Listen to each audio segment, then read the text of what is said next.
Geyimimiz, hüququmuz biridir, şagirdidir hamımızın adı da.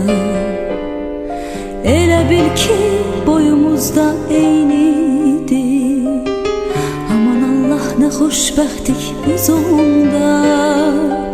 Bir müəllim töhmətiydi dərdimiz, bir töhmətdən için yanardı.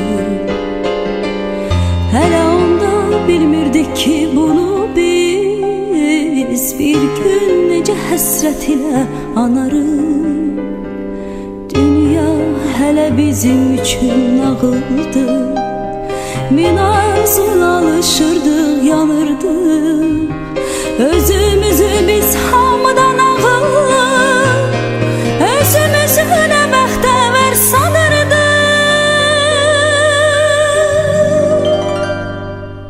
Məktəb illəri, ömrümün ən şirin duyğulu qayğısız günləri, hər anı bir ömrə bərabər seyirli günləri, ən təmiz arzulu günləri.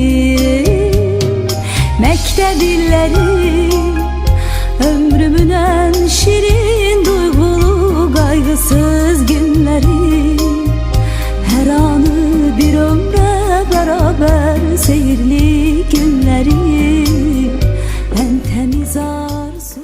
Salam əziz uşaqlar. Bugün sizlə uzun bir yolun sonuna gəlib çatmışıq. Bugün məzun olursunuz.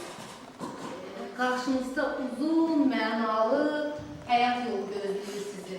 Hər birinizi həmin yolda uğurlar müşahidə edəsiniz. Həyatınız güllü, çiçəkli, sevincli, xoş günlü olsun.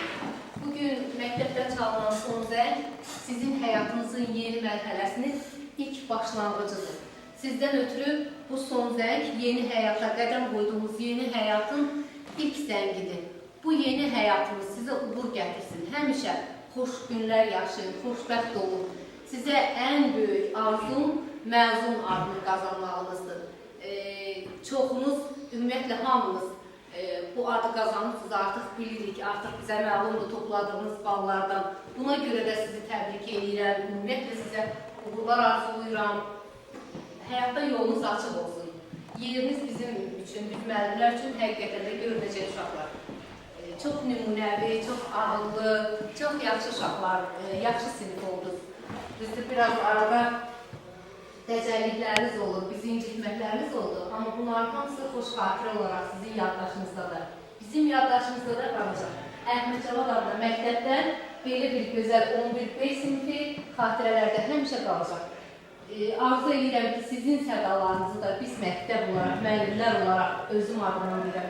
Eşidən və sevirəm. Çünki sizin içərinizdə hamınızla ümumiyyətlə mən fəxr edirəm. Mən də məktəb rəhbərliyində bizi yüksək səviyyədə təmsil elədiyinizə görə, adınızı ucaltdığınıza görə, bizi sevindirdiyinizə görə, eyni zamanda valideynlərinizlə hər biriniz çox sağ olun, sizə uğurlar.